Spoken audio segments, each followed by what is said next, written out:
Hello, my name is DBreeden, and I pastor Mount Moriah Christian Church, and Mount Moriah is located on Highway 17 here in Pendleton County. I also lead Firehouse Ministries in Butler, Kentucky, and it's located at 213 Matilda Street in Butler, Kentucky. And today I want to share with you, whom do you say Jesus is? You know, a lot of times when you talk to people about who Jesus is, you know, they'll remember that he was the babe in the manger, born of a virgin, or they will remember that he was the lowly Galilean walking the shores of Galilee, or the carpenter's son, and then they may even talk about him being the miracle worker. And then it comes down to the place where he died on the cross. But you know, Peter said that when he was asked that question by Jesus himself, whom do men say that I am? And Peter said, some say that you're Elias or Jeremiah. And then Jesus asked him, who do you say that I am? And then Peter said, thou art the Christ, the Son of the living God.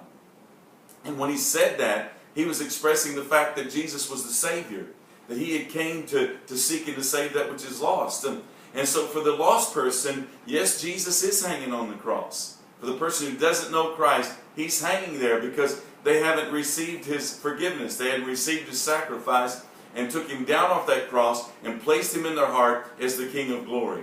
And so today, for the believer though, Jesus is the King of glory.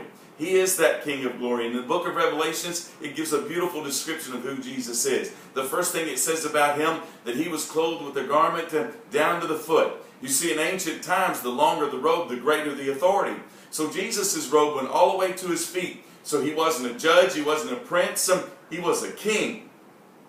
And so this King of glory, not only was he a king, but he also had the vestment of control on. Said that he was girded about the paps with a golden girdle, and that was the vestment of control. And Jesus wants to be in control of his domain. And when you let Jesus sit upon the throne of your heart, then you're giving him control of your life, and you need to allow him to maintain that control so that you can profit and benefit. It said that his head and his hair were white like wool. You see, Jesus was crowned with holiness.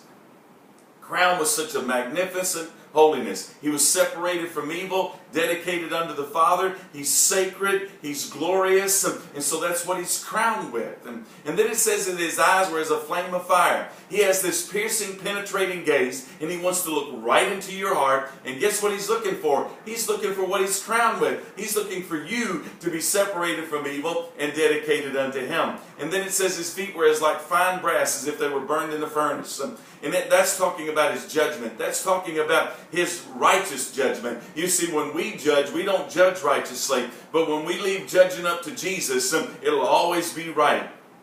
And so therefore we can call him the King of glory. So who do you say he is today? Do you say that he's the King of glory? Or do you say that he's just somebody else, the babe in the manger? He's the Son of God. Some even call him a mythical character. But I say to you today that if you will trust Jesus, he will become the King of glory of your life. So if you go with God, he'll go with you.